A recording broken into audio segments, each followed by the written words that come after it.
Guys आजकल social media पर modern dating और जेंडर इक्वालिटी को लेकर एक बेहद ही गर्मा गर्म बहस छिड़ गई है। इस पूरे बवाल की शुरुआत हुई है मशहूर स्टैंड अप कॉमेडियन और बिग बॉस 19 के कंटेस्टेंट प्रणीत मोरे के एक रीसेंट क्राउड वर्क शो से। इस शो के दौरान ऑडियंस में बैठे एक लड़के ने एक ऐसा किस्सा शेयर किया जिसमें उसने बताया कि उसने एक लड़की पर बिरयानी के 360 या 370 रुपए खर्च किए थे और अब वो उसे वसूल करना चाहता है। इस बात पर पुशबैक देने के बजाय प्रणीत मोरे ने इसे पी गुड़गांव कंटेंट कहकर मजाक उड़ा दिया, जो कि आजकल इंटरनेट पर सबसे बड़ा एक डिस्कशन का टॉपिक बना हुआ है। गाइस इस पूरे मामले ने एक बेहद ही पुरानी और संगीन चिंता को दोबारा सबके सामने लाकर खड़ा कर दिया है। सवाल ये उठता है कि क्या किसी पर पैसे खर्च करके आप उनका कंसेंट या उनका वक्त खरीद सकते हैं। ऑडियंस में बैठे उस लड़के का बयान कोई आम बिरयानी का मजाक नहीं था, बल्कि ये दिखाता है कि कैसे कुछ लोग आज भी डेटिंग को एक मार्केट ट्रांजैक्शन की तरह देखते हैं। उन्हें लगता है कि अगर उन्होंने किसी लड़की पर थोड़े बहुत पैसे खर्च दिए हैं तो लड़की पर एक ऑटोमेटिक कह सकते हैं ऑब्लिगेशन यानी कि एक कर्ज बन जाता है जिसे उसे हर हाल में चुकाना पड़ेगा, जो कि पूरी तरीके से गलत है। अगर हम मॉडर्न डेटिंग के डिस्कोर्स को ध्यान से देखें तो आज भी एक हैरत अंगेज संख्या में मर्द डेटिंग को एक फाइनेंशियल इन्वेस्टमेंट की तरह ट्रीट करते हैं। वो अपना कीमती वक्त, पैसा, अटेंशन और एफर्ट इन्वेस्ट करते हैं और बदले में रिटर्न्स की उम्मीद रखते हैं। और आप भी जानते हैं किस तरीके के रिटर्न्स। जब उन्हें लड़की से वो सब चीजें नहीं मिलती जो वो चाहते हैं तो वो उनसे नफरत करने लग जाते हैं और उन्हें बुरा भला बोलने लग जाते हैं। उनकी लैंग्वेज भले ही फ्लेक्सिबल हो सकती है, जैसे कि मैंने डिनर पे किया था या मैंने गाड़ी से ड्रॉप किया था, लेकिन उनके दिमाग में अंदर का सेंटिमेंट हमेशा यही रहता है कि सामने वाला उनका कर्जदार हो चुका है 360 या 370 रुपए के लिए, एक बेसिक अमाउंट के लिए।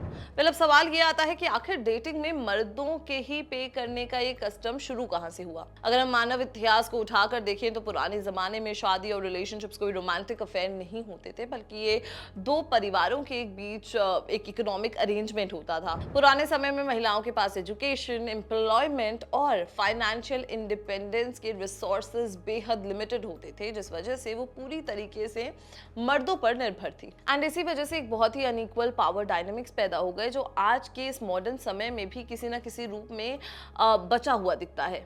भले ही हमारी सोसाइटी बहुत मॉडर्न हो चुकी है, लेकिन कोर्टशिप के पुराने नियम आज भी फॉलो किए जाते हैं। आज भी मर्दों से ही उम्मीद की जाती है कि वो पहला कदम उठाएंगे और डेट्स के लिए पे करेंगे, क्योंकि उन्हें खुद को एक अच्छा प्रोवाइडर साबित करना होता है। इंटरनेट पर ऐसा लोगों का कहना है कि बहुत कम लड़कियां हैं जो मर्दों को अप्रोच करती हैं, जिस वजह से पूरी बात घूम फिर कर मर्दों पर ही आ जाती है।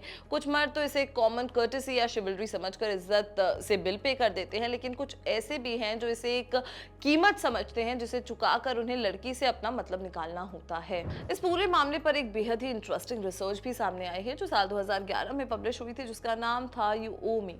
स्टडी के मुताबिक मर्द किसी महंगी डेट के बाद सेक्सुअल फेवर्स की उम्मीद महिलाओं से कहीं ज्यादा रखते हैं। वहीं दूसरी तरफ जब डेट सस्ती होती है या बिल स्प्लिट किया जाता है तब महिलाओं पर किसी भी तरीके का कोई प्रेशर नहीं होता।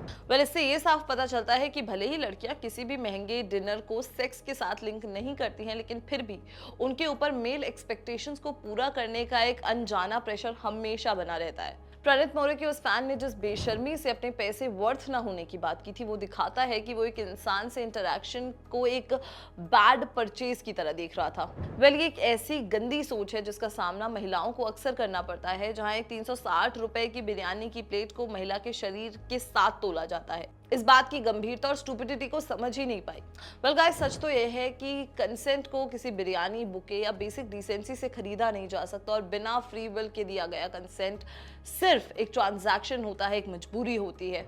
यही सबसे बड़ा कारण है कि आजकल के दौर में मर्दों की इस एंटाइटलमेंट से बचने के लिए ज्यादातर महिलाओं ने अपने डेट्स पर अपना वॉलेट रखना शुरू कर दिया है। अब लड़कियां या तो अपना बिल खुद पे करती हैं या फिर उसे बराबर स्प्लिट करती हैं, ताकि सामने वाले मर्द के दिमाग में कोई गलत फहमी न रह जाए। वो मर्दों के इस अनजाने और इनविजिबल एक्सपेक्टेशंस के बोझ से पूरी तरीके से थक चुकी हैं और अपनी फाइनेंशियल इंडिपेंडेंस से खुद को सेफ रखना चाहती हैं। सो दोस्तों, इस डेटिंग ट्रांजैक्शन और कंसेंट के पूरे मामले पर आपका क्या कहना है, हमें कमेंट सेक्शन में जरूर बताएं। Until then, keep watching Bollywood Life.